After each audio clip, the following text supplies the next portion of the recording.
Buenas noches, estamos de nuevo con ustedes en Canal C, con nuestro programa Palabra de Honor.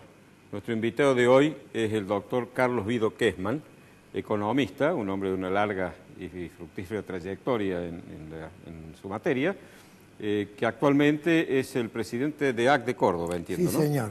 ACDE es la Asociación Cristiana de Dirigentes de Empresas y eso le da al doctor Kessmann un doble interés, ¿cierto? Porque tenemos el enfoque del economista que busca siempre optimizar el lucro y tenemos también el enfoque de la persona que pertenece a una institución cristiana, acá acaba de llegar al piso, entonces que privilegia, ¿cierto?, la parte humanista. Así que va a ser muy interesante conversar con él. Tenemos muchas cosas para hablar con él.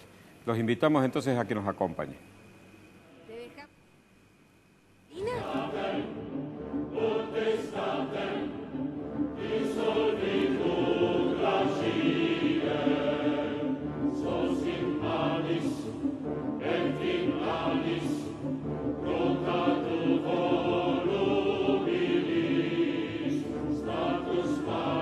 Ibáñez Padilla Inmobiliaria, 25 de mayo 256, primer piso, oficina 16, teléfono 351-519-4544.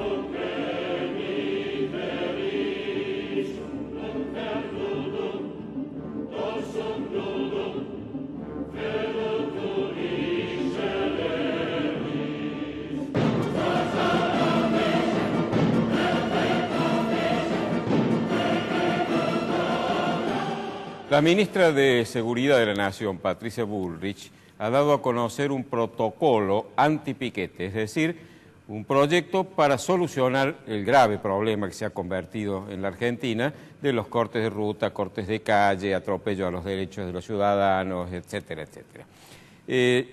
Han adherido muchas provincias, entre ellas Córdoba, pero claro, vamos a ver si esto realmente da resultados. Yo creo que es importante que el gobierno haya manifestado la intención de poner coto a esto que genera un caos permanente y dentro del caos sabemos que nada bueno puede construirse.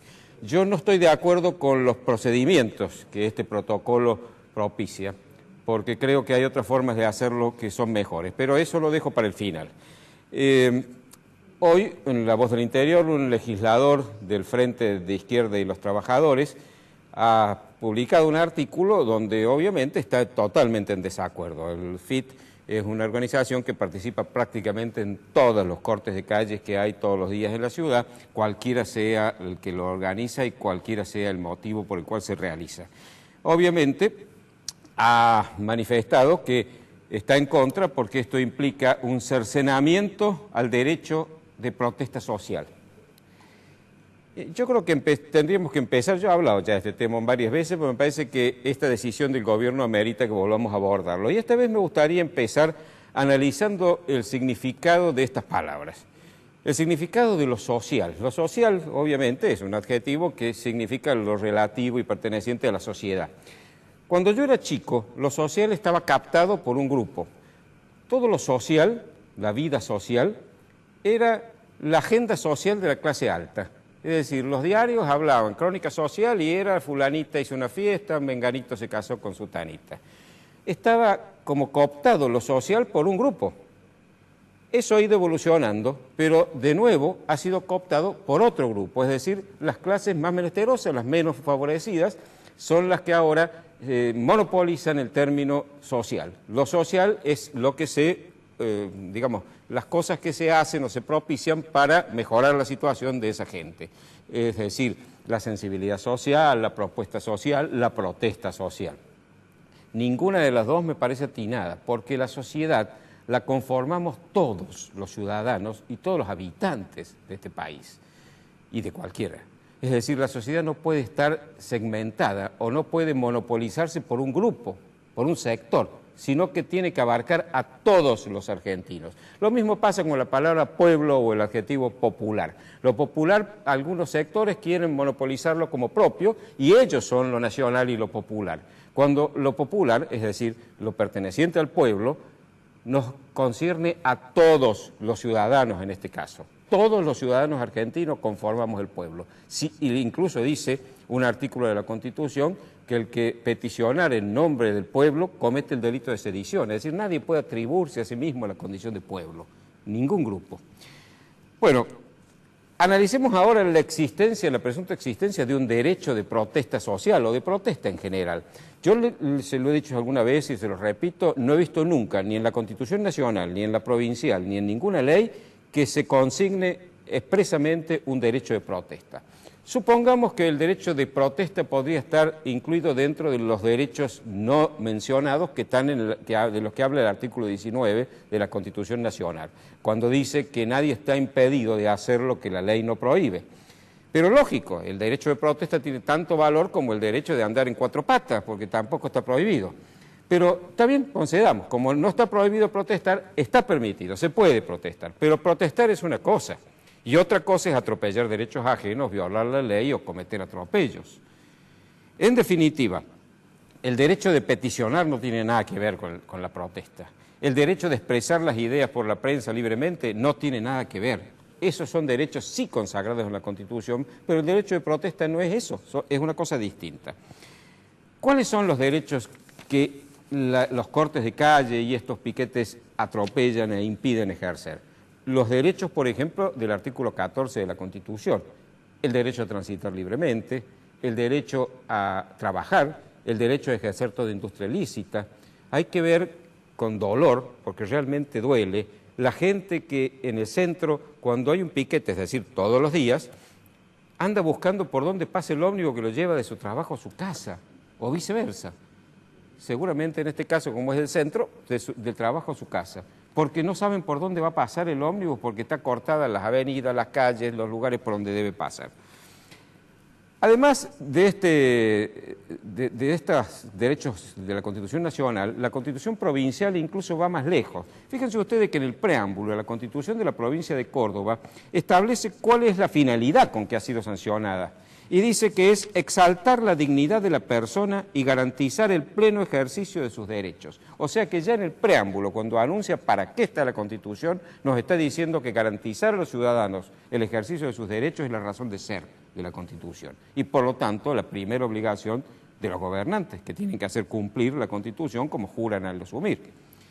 El artículo 38 de la Constitución, que establece las obligaciones del ciudadano, dicen en el inciso 11, no abusar del derecho, y en el 12, actuar solidariamente. Yo creo que en estos piquetes se abusa del derecho porque se atropellan derechos ajenos y no se actúa en forma solidaria. Es decir, que estos grupos de izquierda que se supone que privilegian lo social sobre lo individual, no están actuando solidariamente, están actuando en contra de los derechos de sus coterráneos, de sus compatriotas. Y el artículo 66 garantiza el derecho al ambiente sano, libre de factores nocivos para la salud. El trauma acústico de una bomba de estruendo o el humo venenoso de cubiertas quemadas son nocivos para la salud. Los morteros con que se disparan las bombas son peligrosos y ponen en riesgo no solo la salud, sino la integridad física y hasta la vida, porque se dispara como si fuera un cañonazo, y si se llega a caer ese cilindro de cartón con que se dispara, puede matar a alguien. Ya de hecho hubo un accidente, afortunadamente sin una vida perdida. Además, la Constitución toma como texto propio la Declaración de los Derechos del Hombre y del Ciudadano y la Declaración de San José de Costa Rica, que también garantiza todos estos derechos. E incluso el Código Penal, en su artículo 194, ustedes recordarán que tuvimos un fiscal con el cual hablamos de esto, prevé penas de hasta 2 años de prisión al que estorbare o entorpeciere el normal funcionamiento de los transportes por tierra. Es decir, están cometiendo, además de esto, de todo lo que he dicho, un delito. Incluso en la reglamentación de las garantías de derechos constitucionales, la Constitución dice que no deben ser restringidos por las leyes que reglamenten su ejercicio, con lo cual está diciendo que deben estar reglamentadas. ¿Y por qué? Porque todo esto se hace al amparo de un derecho republicano, de un principio republicano, que es el que permite la convivencia pacífica y civilizada, que dice que el derecho de uno termina donde empieza el derecho de los demás. El Estado es el responsable de hacer esto. Ahora, ¿por qué no estoy de acuerdo con el mecanismo de implementación de este protocolo? Porque creo que si la policía es la que va a intervenir y es la que va a impedir los piquetes o los cortes no autorizados, sabemos que eso va a terminar en una batalla campal y va a terminar en violencia, y hay que evitar la violencia. La represión, que es la palabra más empleada en el Código Penal y en el Código de Falta, no significa salir a dar palos, significa aplicar la pena que la ley prevé. Entonces, en el lugar de hacer que la policía termine dando palos, que no queremos que eso ocurra, nadie con buenas intenciones puede desearlo, hay que implementarlo a través de multas, mucho más simple. Los códigos, Córdoba ha adherido al protocolo, la provincia ha modificado el código de falta y la municipalidad también, ahora se llaman códigos de convivencia. El municipal prohíbe las bombas de estruendo y las quemas de cubiertas, pero va a estar en vigencia recién a partir del próximo mes, no sé por qué. Y el provincial también, pero no ha incorporado estas cosas, no se han animado a hacerlo. Y uno se pregunta, ¿hay coraje, hay decisión o hay complicidad? ¿O será que, por ejemplo, en el caso del gobierno provincial, los principales sindicatos de los empleos públicos, como los docentes o como el CEP, son los que hacen piquetes más a menudo y son los correligionarios de ellos? No lo sé, no quiero hacer acusaciones de cosas que no me constan. Yo lo que les digo es, si el derecho existe, debe ser para todos. Tenemos todos el derecho a cortar calles, y si todos quisiéramos ejercer ese supuesto derecho, este caos que vivimos se convertiría en un infierno. Les preguntaría además a los que hacen esos cortes, ¿qué pretenden con ello? ¿Ganarse la antipatía y la enemistad de la gente? ¿Cómo pueden caer en la contradicción de hacerlo enarbolando la imagen de un asesino serial y un violador serial de todos los derechos como es el Che Guevara? ¿Cómo pueden ejercer la defensa de sus derechos invocando a Cuba, donde vayan a hacer ustedes un piquete o a cortar una calle? Pregúntenle a las damas de blanco cómo les va cuando han intentado hacer eso. Y para colmo, los docentes, ni qué hablar, hoy se movilizaron los docentes. Había que escuchar los insultos, las guarangadas, las torpezas, además del hecho de atropellar derechos. Y cuando van a educar a nuestros niños, van al aula, ¿qué les dicen? Yo soy el maestro, soy el modelo, imiten lo que yo hago. Qué mal educados van a salir nuestros niños. En síntesis, creo que el gobierno ha advertido que esto hay que atacarlo. No sé si lo que propone es lo mejor, pero algo hay que hacer.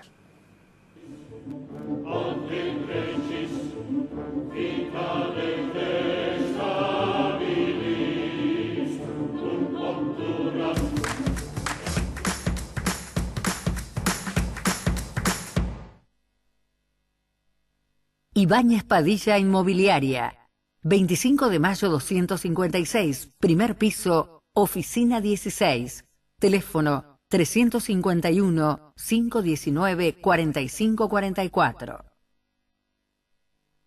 Centro Tomografía Computada Córdoba Sociedad Anónima. Instituto Ulton, líder en diagnóstico por imágenes. Primer instituto de cirugía ambulatoria mínimamente invasiva del interior del país. Avenida Vélez Arfiel 562, Córdoba, Argentina. Teléfono 0351-426-7700. Maluf y Asociados, desarrollos inmobiliarios integrales, 40 años, desarrollando emprendimientos de calidad. Obispo Salguero 775, planta baja, Nueva Córdoba. Teléfono 0351-460-2381. Ahora comprar tu auto es una experiencia única. Llegó AutoCity, un nuevo espacio con 0 kilómetros, usados, pista de y área de servicios. AutoCity, los autos evolucionan. El lugar donde encontrarlos también.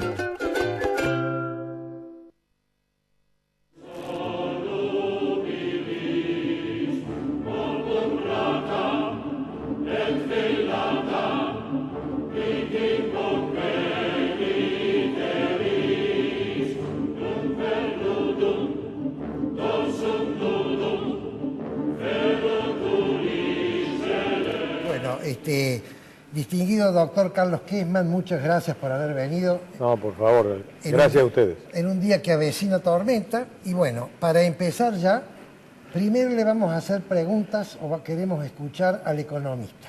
Y en el segundo bloque queremos escuchar al presidente de AGNE. De manera tal que, si te parece bien, Carlos, nos gustaría que vos hagas un análisis de la situación actual inminente después de los planes a medio y a largo alcance.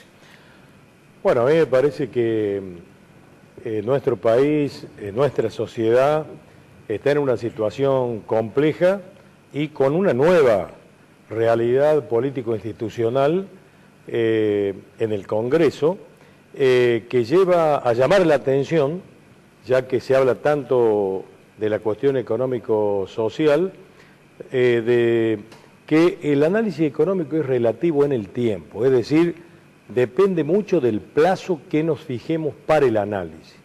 Entonces, para mí, en el corto plazo o en el cortísimo plazo, entre diciembre del año pasado que asume el presidente Macri y ahora, han ocurrido cosas en el cortísimo plazo, es decir, menos de un año. Ahí diríamos, se han tomado medidas como el tema del cepo famoso, se han tomado medidas para la gente muy pobre, atento a la cuestión inflacionaria que generó también en ese plazo la devaluación, se han avanzado algunas cosas sobre los mínimos no imponibles para los trabajadores, y yo diría que de esa manera estamos arribando a la apertura de las sesiones del Congreso. Y ahí yo diría se abre el segundo plazo de análisis, año 2016, o sea, vendría a ser un plazo de análisis de un año. Ahí nosotros creo que tenemos una realidad que sigue siendo compleja y que parte, primero, de que no tenemos presupuesto. Es decir, Cristina con Aníbal Fernández los últimos 4 años, en definitiva, han manejado dentro del ámbito de lo que se llama la emergencia económica, han reasignado fondos de decenas de miles de millones de pesos, sin autorización del Congreso, por decreto de necesidad y urgencia, y diríamos que yo creo que el nuevo gobierno tiene que aspirar a que en un plazo no muy largo, dentro del año, la nación cuente con un presupuesto 2016 nuevo, ya que eso para los economistas es lo que se llama el plan económico anual, que tiene las principales reglas del corto plazo, dentro del año.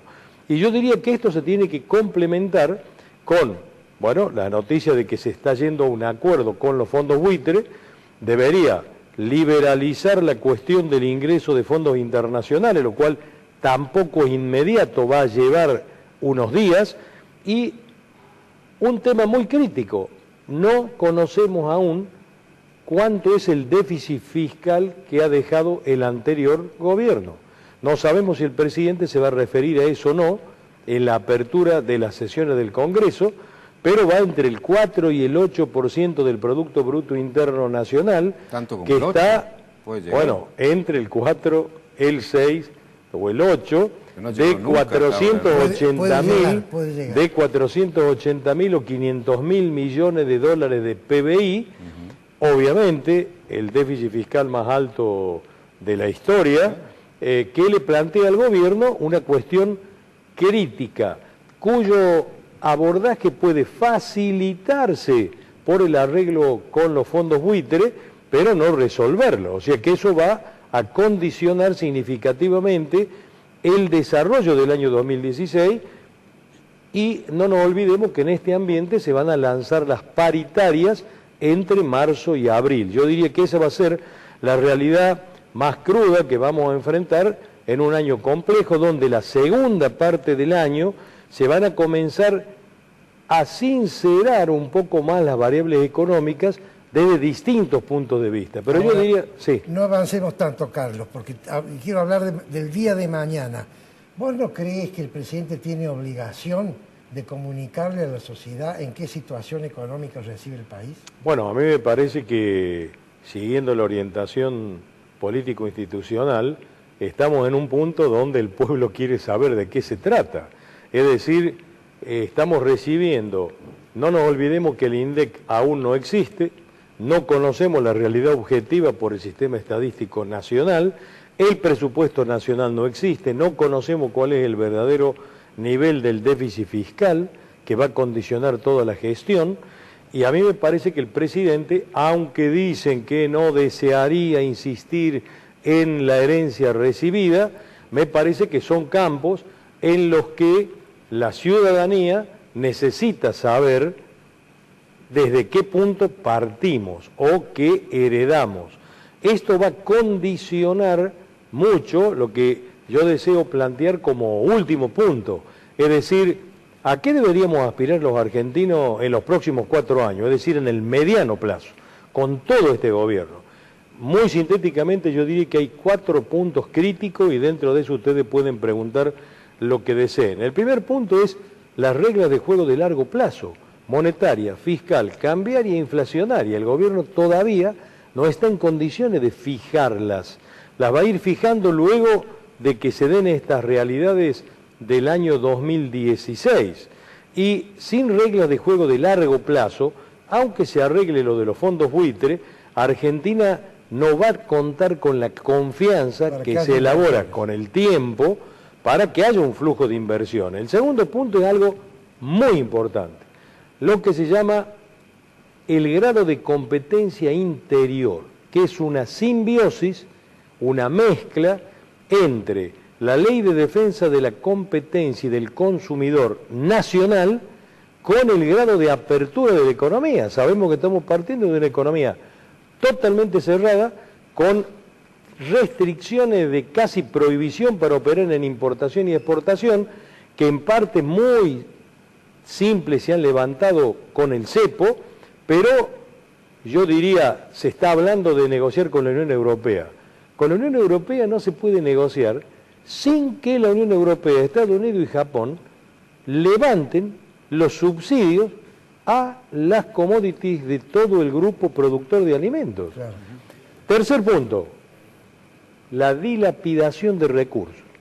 La política y los políticos deben saber que si nosotros consolidamos el nivel nacional, provincial y municipal, la política está manejando entre el 45 y el 50% del PBI nacional. Es decir, nunca hubo una presión fiscal, la más alta de la historia, ni un poder en manos de los políticos de este tamaño. Recuerden que el PBI puede estar entre 480.000 y 500.000 millones de dólares año, y por consiguiente, sin presupuesto nacional, sin plan de mediano plazo, nosotros estamos asignando los recursos sin objetivos. ¿Vos crees que el gobierno nacional tiene que tener injerencia en los gobiernos provinciales para exigirle eso?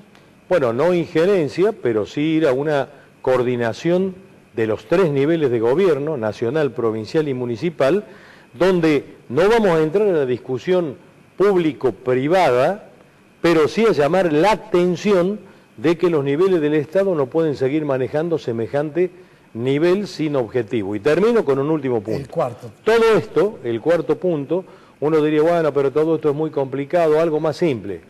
Algo más simple es lo siguiente, la pobreza. Acá estamos partiendo de un nivel de pobreza entre el 25 y 30%. Tampoco lo sabemos bien. Claro, que tampoco lo sabemos bien medido. De entre 10 y 12 millones de personas a nivel nacional estarían involucradas en los niveles de pobreza. El ministro del Interior en una reunión de la semana pasada aventuró decir que el 10% de indigencia, o sea, tenemos 4 millones de argentinos que no comen lo necesario para subsistir. Entonces, todo el éxito de este reacomodamiento se tiene que medir por la justicia distributiva primaria del sistema económico, que es qué pasa con la pobreza. Vamos a un corte y enseguida volvemos.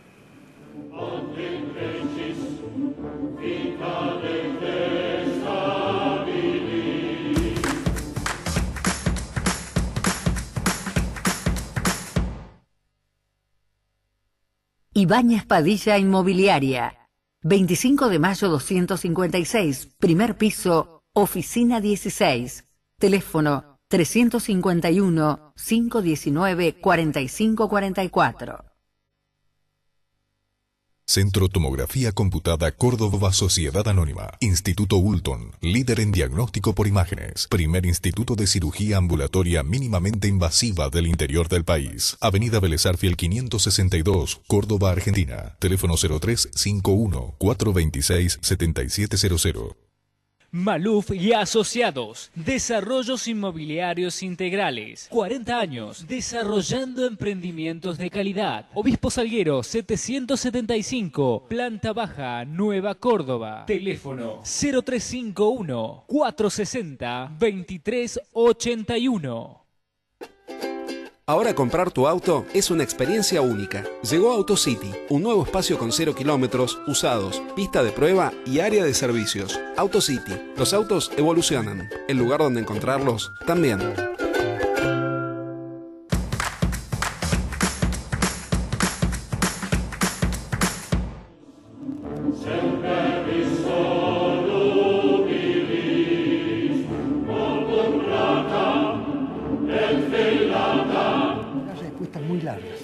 Tito, en uno de los puntos, creo que el tercero que vos mencionaste recién, hablabas de la necesidad de que en los 3 niveles jurisdiccionales se reduzca el manejo de la política de un porcentaje altísimo del PBI.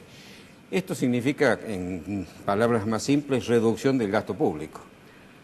Bueno, ¿cómo debe hacerse la reducción del gasto público, si es que realmente puede hacerse, y en qué plazo de todo esto que vos has señalado lo ubicas? Bueno, a mí me parece que lo más grave es que al margen, digamos, de reducimos el tamaño del Estado, le damos más participación a la parte empresaria privada, o como sería una vertebración pública privada, para mí lo grave es de que nuestra sociedad no sabe a dónde va en el mediano y largo plazo.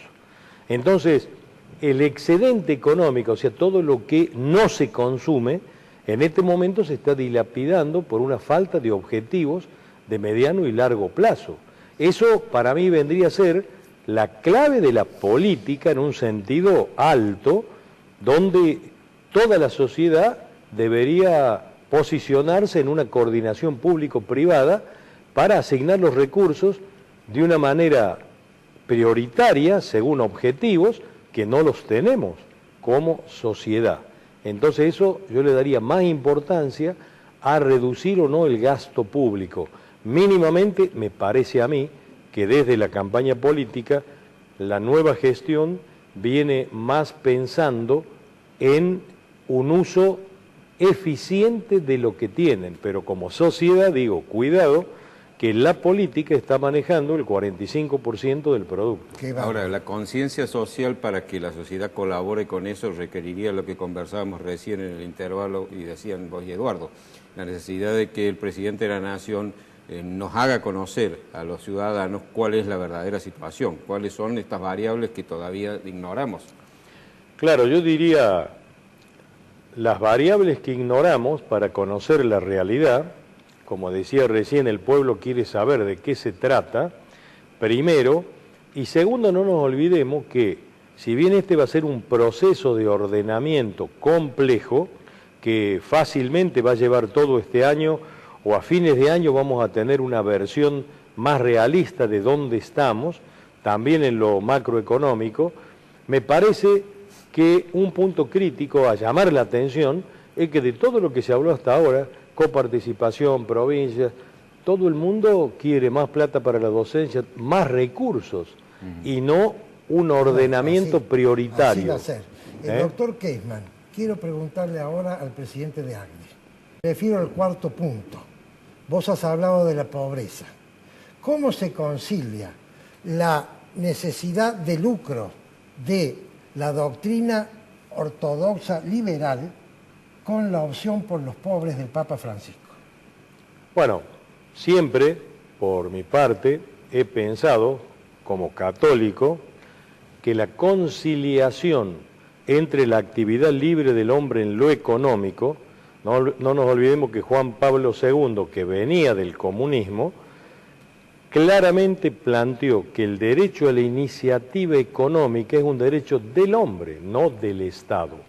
luego viene el principio de subsidiariedad, el papel del Estado y la acción vertebrada público-privada. ¿Cómo se concilia esa cuestión? Se concilia por la reinversión. Es decir, el excedente económico titularizado por empresarios privados se socializa por vía de la creación de empleo productivo y por vía de la inversión. Entonces, desde ese punto de vista, a mí me parece que por eso la fuga de capitales es muy recriminable en cualquier sistema. Y Benedicto XVI, en la encíclica La Caridad en la Verdad, trata minuciosamente, yo diría, ni los libros de economía han tratado con tanta precisión la cuestión de la fuga de capitales en un mundo global. Carlos, ese concepto de que las utilidades se socializan en la reinversión, que no lo había escuchado nunca, ¿es tuyo? Bueno, ante los desafíos que como presidente de la Asociación Cristiana de Empresarios nos hemos encontrado, este ha sido un punto del que estás planteando, un punto crítico, digamos. Y como presidente de ACDE, siempre he pensado que la socialización, o sea, la vuelta a la sociedad del excedente que queda en cabeza del titular de la propiedad de las empresas, se concreta por vía de la reinversión. Entonces, el último punto de la pobreza, ¿cómo se resuelve? Creando fuentes de trabajo. Fuentes de trabajo. O sea que el beneficio del empresario pasa a ser beneficioso para la sociedad en su conjunto. En su conjunto, y digamos, el gran desafío estructural para la gestión del gobierno y para los empresarios y para la sociedad es de que cómo se resuelve la pobreza, creando trabajo de mayor calidad, mejor remunerado. No nos olvidemos que nosotros en los últimos 4 años en los últimos 3 años no creamos trabajo a nivel privado, solamente estatal, pero a su vez de un nivel de remuneración por debajo de la canasta básica. Toda esa gente está en el mercado informal de trabajo. Y los pocos que sabemos, los índices de pobreza son realmente... Claro, o sea, hay que crear todo el plan que haga el gobierno nuevamente, tiene que tender a trabajo de mayor calidad, mejor remunerado. Una pregunta que quizás te resulte incómoda por tu condición de católico militante. Vos mencionaste a Juan Pablo II y a Benedicto con manifestaciones que hablaban precisamente de la compatibilidad de la empresa privada, del sistema capitalista con, digamos, los principios cristianos de ayudar a los pobres. No lo mencionaste a Papa Francisco. ¿Vos crees que Francisco tiene la misma convicción en ese aspecto que los otros dos predecesores? Bueno, yo diría que lo de Benedicto y lo de Juan Pablo II se concilia por vía de un área donde estuvo participando Francisco cuando operaba en la Conferencia Episcopal Latinoamericana. La síntesis de este punto que estamos planteando está expresado en el documento de Aparecida. En el documento de Aparecida, cuando se habla de qué empresario desearíamos para América Latina, se considera que el empresario que reinvierte, se ocupa de su personal, de su familia, remunera justamente, pero plantea 10 proposiciones donde a partir de estas primarias del empresario privado llama la atención de su posición respecto a la sociedad, a la democracia, a la generación de acciones solidarias y a su responsabilidad social empresaria ampliada, diríamos, desde ACDE. Es decir, que no solo el empresario se dedica a mantener su empresa, sino también a posicionarse y comprometerse con el papel social de la empresa, que en definitiva es lo que plantea el pensamiento social católico. Magnífico, Tito. Lamentablemente el tiempo, como siempre, un tirano, nos obliga a cortar este diálogo tan interesante. Una vez más, muchas gracias. No, por favor, a ustedes. Interesante, y además ese concepto que vos has explicado de la reinversión, para mí ha sido muy novedoso y te agradezco que lo hayas contado a nosotros y a nuestra audiencia. Bueno, muy amable ustedes. Rota tu voz.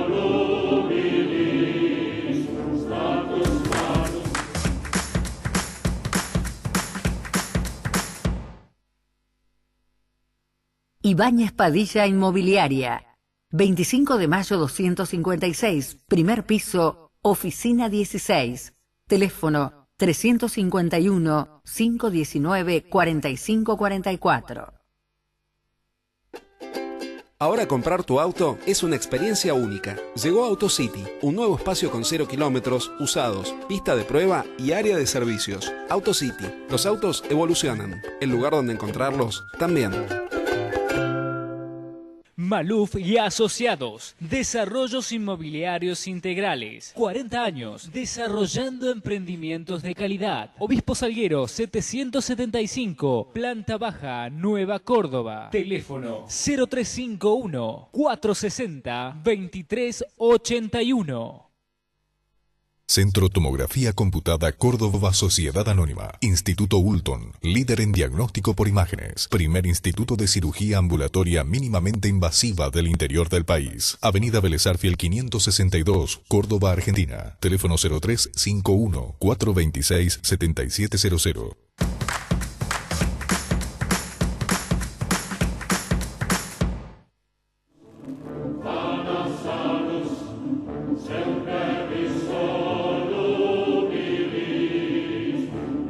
Siguiendo con la tónica del presidente de ACDE, yo voy a hablar del consumo, porque el consumo ha generado tres posiciones que pueden parecer algunas antagónicas. La primera posición es la de Cristina Fernández de Kirchner.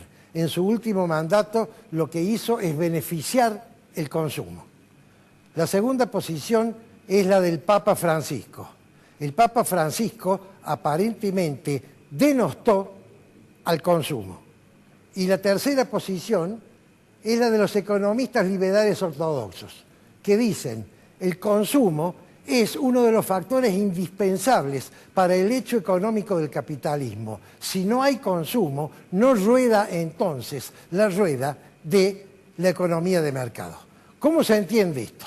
Para entender esto voy a empezar definiendo 6 niveles de bienes privados, porque obviamente lo que se consume son los bienes privados.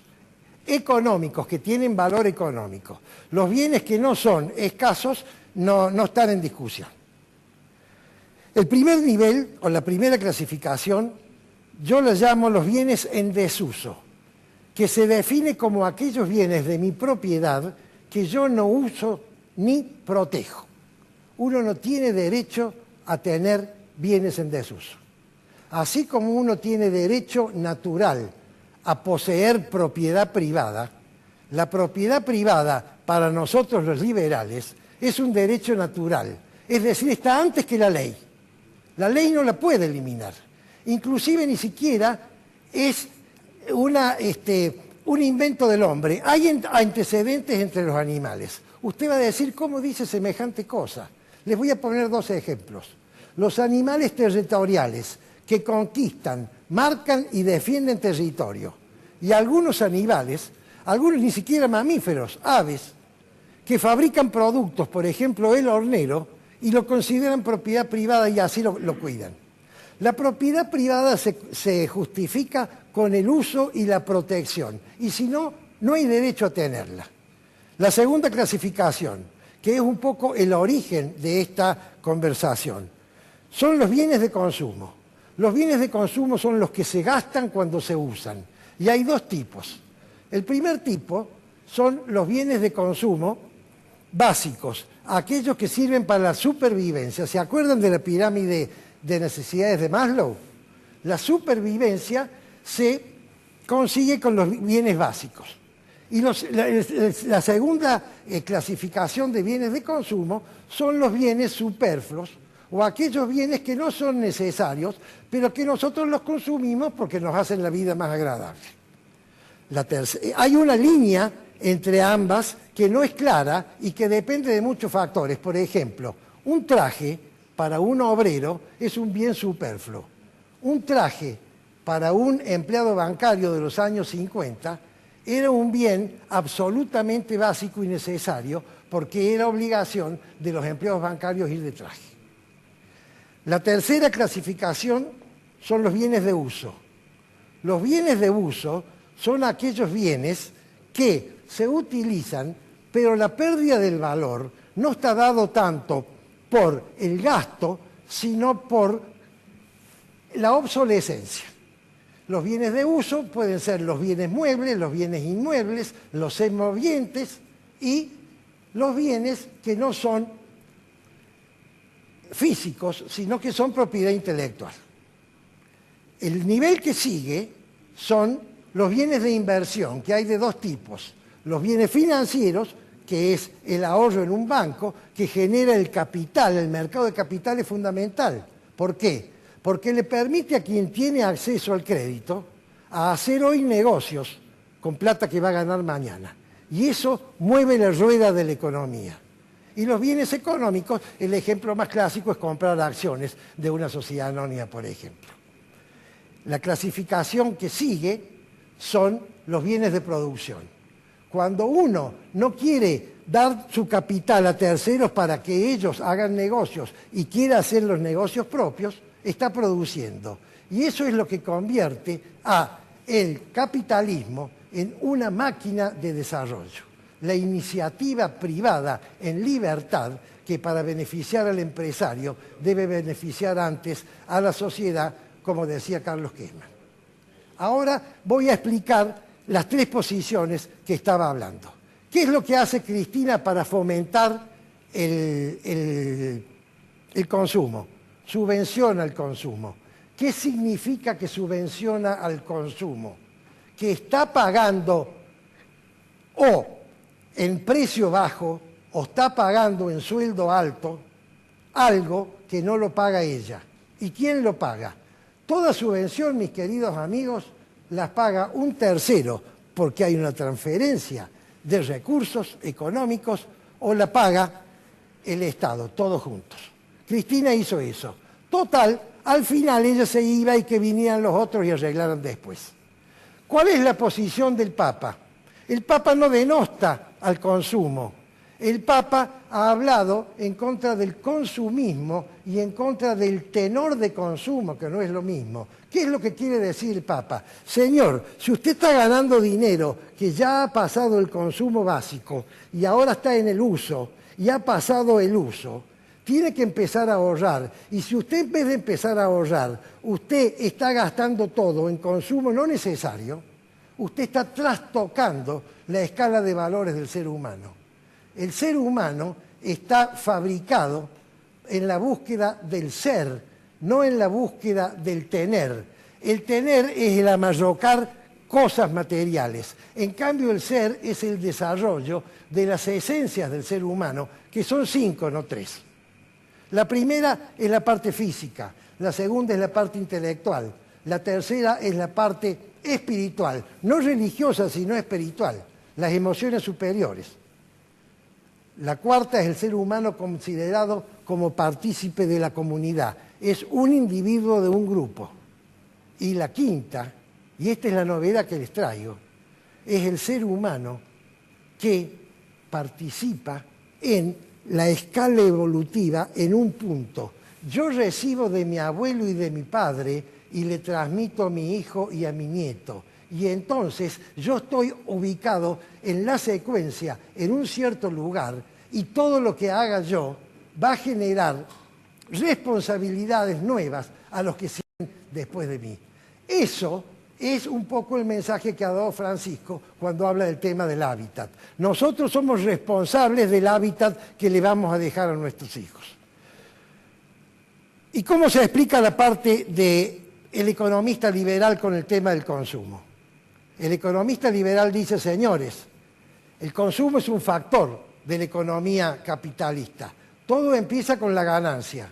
La ganancia, hay un consumo básico y hay un ahorro. Ese ahorro luego se invierte. Esa inversión va a producción. Esa producción genera una ganancia. Esa ganancia va a ir parte al consumo, porque tengo que vivir, y va a ir parte a la reinversión. Lo que explicaba brillantemente el doctor Carlos Kessmann. Carlos Kessmann acaba de decir una cosa nueva para mí. Esa reinversión del empresario, que lo que gana lo vuelve, parte de ello, lo vuelve a poner en la comunidad, obviamente para ganar más, porque el empresario lo que busca es el lucro. el lucro bien entendido, por cierto, pero esa reinversión, en parte, es una socialización de las ganancias que él está teniendo porque lo devuelve a la comunidad. ¿Cuánto tiempo me queda, Fede? 1 minuto. Y ahora voy a hablar, entonces están explicadas las 3 posiciones.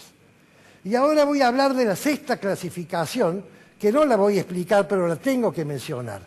La 6ª clasificación es la coparticipación de los bienes. Aquellas personas que han ganado tanto dinero, estoy hablando de los mega multimillonarios, tanto dinero que ya no saben qué hacer ni pueden hacer con él los gastos y los consumos porque no le alcanza ni el tiempo ni el físico. Muchos de esos empresarios millonarios han reinvertido en la sociedad coparticipando en fundaciones. Entonces ahí hay una vuelta a la sociedad de estas fortunas enormes. Andrew Carnegie vendió la acería más grande del mundo. La revista Forbes dice que fue la segunda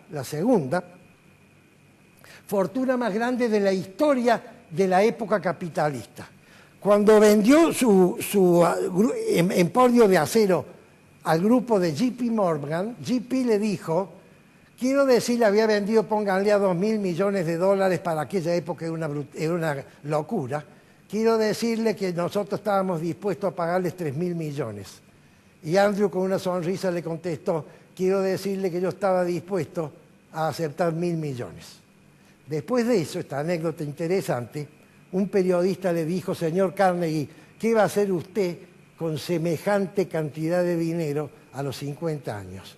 Y él le contestó, yo voy a emplear los años de vida que me queda para devolverle a la sociedad esta fortuna que gracias a la sociedad yo gané y de alguna manera puedo coparticipar con las terceras personas este beneficio que yo obtuve. ¿Qué hizo Carnegie con la coparticipación de sus bienes personales? Convirtió a los otros en los míos. Y ese es el 6º nivel en esta clasificación, pero será tema seguramente de otra editorial. Es palabra de honor.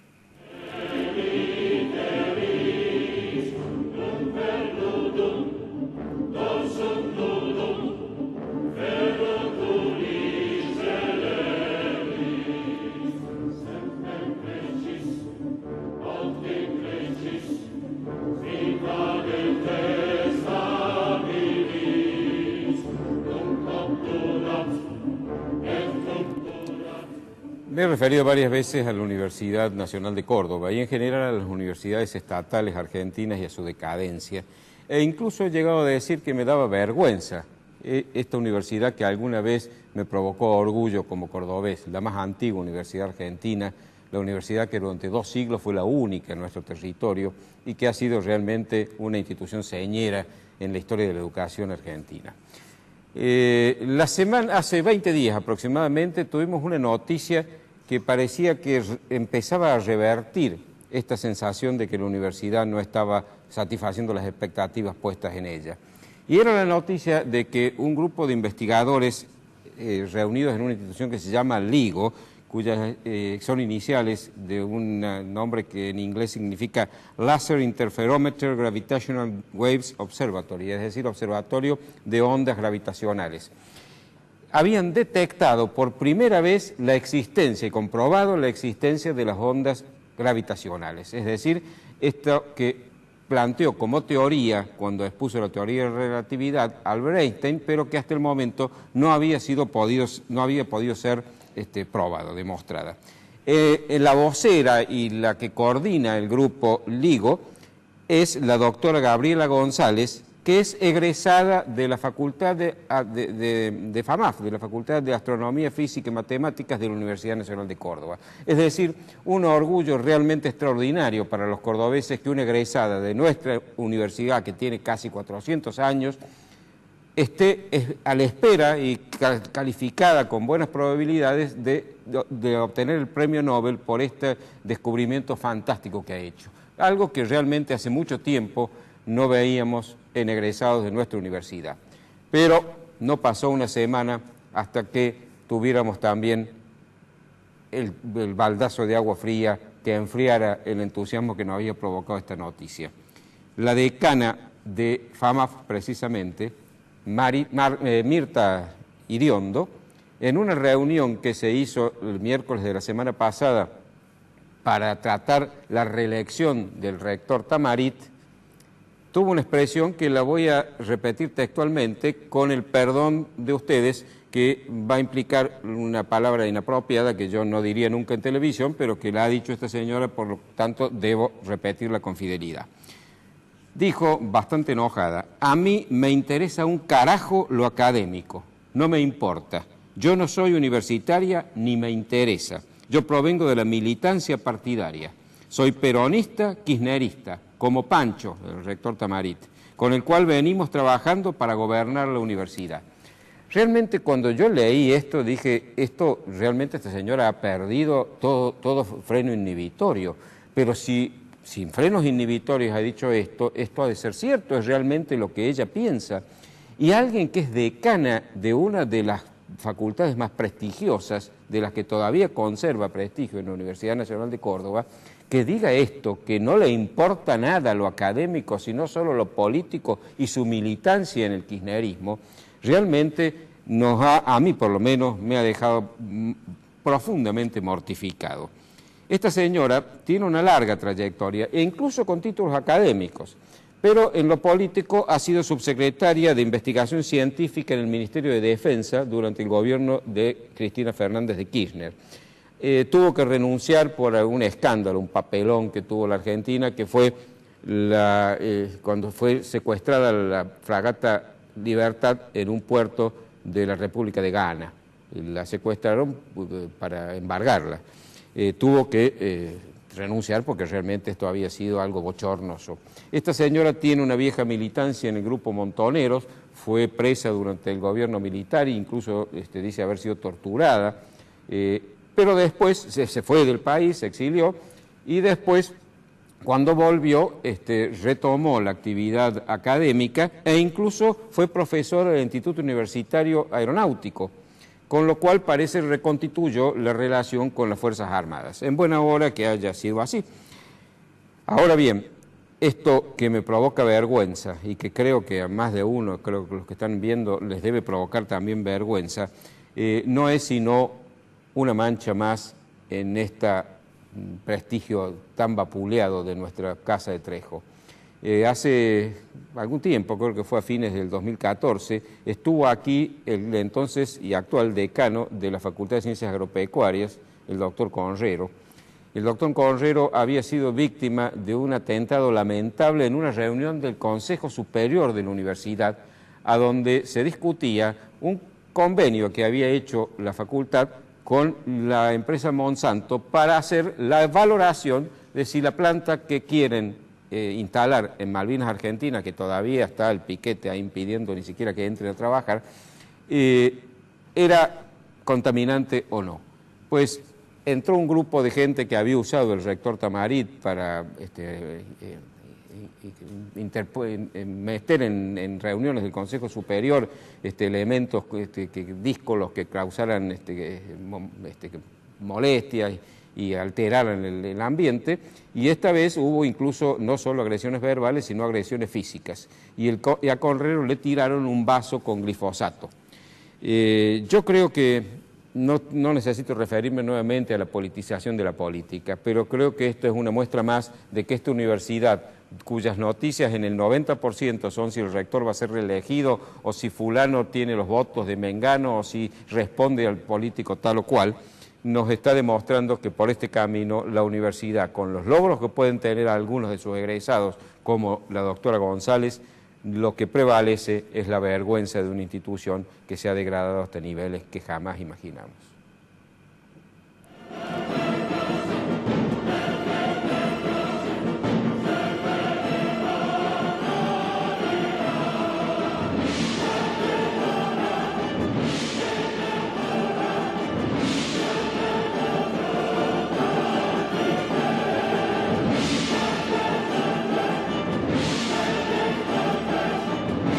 Históricamente, Prudencio, está demostrado que los avances científicos se dan en lugares donde la política no interviene. Sí, desde luego, cuando la política se mete en los ámbitos académicos sobre todo y científicos en general, evidentemente se prostituye, porque entonces empieza la lucha por el poder. Y si en ese ámbito es un ámbito universitario donde se forman profesionales, esos profesionales en lugar de salir bien formados, les salen bien entrenados para la lucha cotidiana de la política.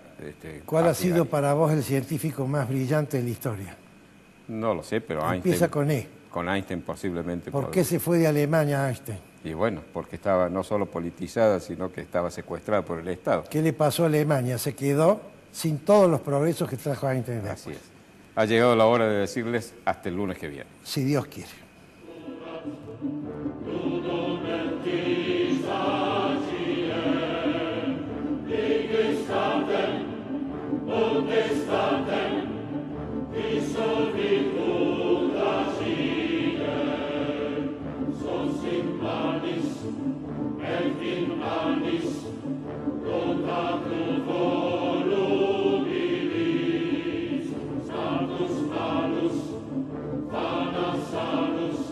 Ibáñez Padilla Inmobiliaria.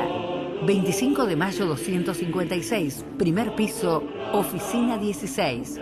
Teléfono 351-519-4544.